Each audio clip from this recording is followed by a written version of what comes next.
pushing for war with Iran. They obviously have a right to be concerned about nuclear proliferation, but the U.S. is in the middle of negotiations right now. And they have the potential to blow all of that up, for lack of a better analogy, if they decide to go ahead and preemptively strike while Donald Trump and his diplomatic team are trying to find some peaceful way out of this potential conflict. Yeah, I think all of that is correct. I think it is interesting in relation to the Iran talks. The administration has said that Steve Witkoff, the negotiator in the Middle East, is going to continue to meet with Iranian negotiators as they try to get some kind of deal. Whether that deal will be successfully obtained or not is a very different question. But it's interesting to me that Witkoff and by extension Trump are keeping these talks going with the Iranians, even as it appears, at least, that Israel could be on the brink of striking Iran. To me, I mean, it points obviously to a divergence of a kind between Israel and the United States. And also, you know, quite frankly, I think one of perhaps our more uncommon points of agreement is the United States provides Israel with just this absolute avalanche of military aid. I think during the year after October 7th, it was about $17 billion. This was, of course, under the Biden administration, but aid continues and has continued over decades.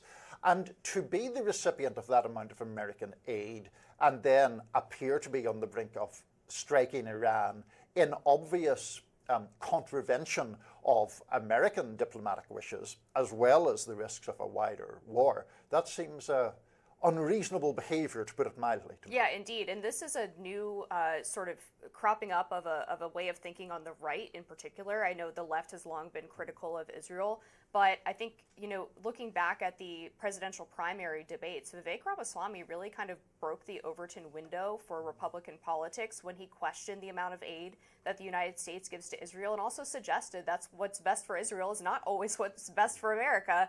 And I think if Israel goes ahead and goes rogue and does this strike, you're going to see a lot of people who already had skepticism about the U.S.'s relationship with that ally start to move into that camp of, okay, maybe we need to actually rethink our entire alliance here. If we are providing them with so much of their capabilities, especially militarily and intelligence-wise, then the U.S. obviously gets a say to an extent of what Israel does with that money. Sure. And what are we going to do in response to make sure that they are held accountable for actively contravening the U.S. diplomacy? Yeah, no, absolutely. On the point of the U.S. having a say, I mean, I was very critical here and elsewhere of the Biden administration because of the Israeli response in Gaza and what I considered a pathetic lack of effort to really impose or influence Israel in more, in less callous directions, as I would say it. The point, though, I think that you make about Ramaswamy and so on is interesting because of the fact that foreign policy, like, it's not actually set in stone forever.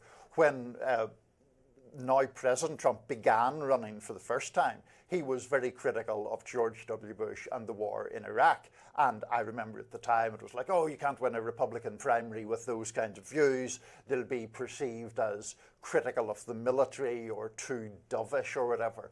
But in fact, what happened was, even among the Republican electorate, I think there was a lot of weariness, partly because of the wars in Iraq and Afghanistan, and people were, in fact, open to hearing that argument, even on the Republican side. And I think there was a misunderstanding of what Reagan meant when he said peace through strength, where the neoconservative wing of the party thought that that meant you have to preemptively strike people or you have to actually use force in occasions where people are testing you.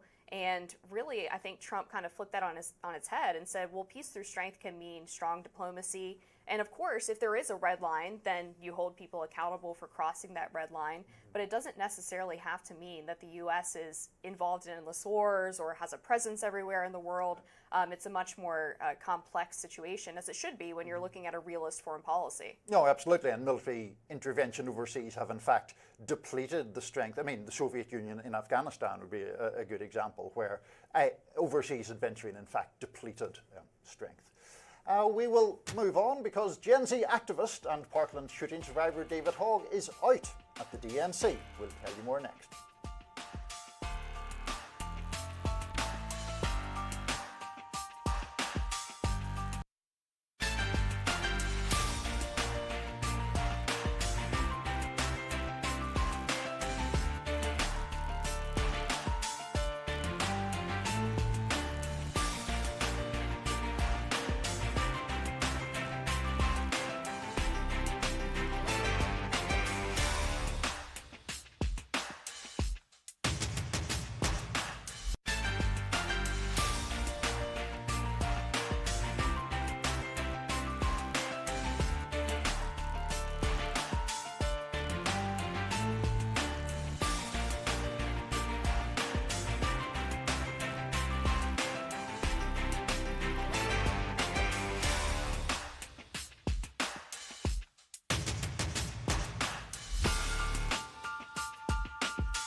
David Hogg has been ousted as Vice Chair of the Democratic National Committee.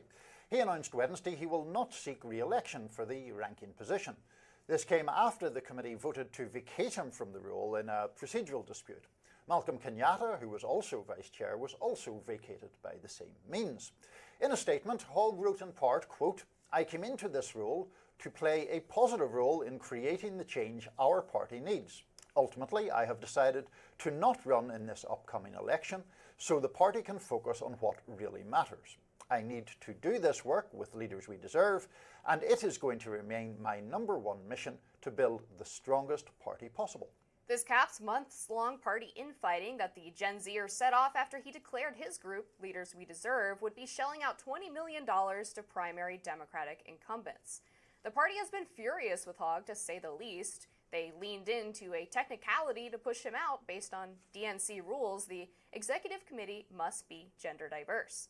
Pollster Nate Silver reacted, posting, quote, "This is Olympic-level DNCing. You can't DNC any harder than this." Democratic strategist Max Burns weighed in, writing, quote, "I'm really peeved with how this decision casts doubt on the legitimacy of Kenyatta's big win and turns this entire thing into a spectacle about David Hogg. If the DNC doesn't see value in building up genuine party leaders like Malcolm Kenyatta, we are in serious trouble."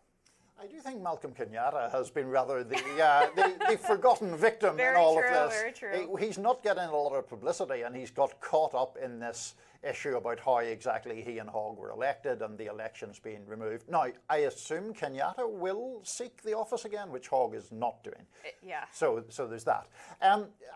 I think you tend to get a little more exercised about David Hogg than I do. I don't mind him. I don't also think he's the guru or messiah to lead Democrats out of the wilderness. I think he has a point about fresh leadership.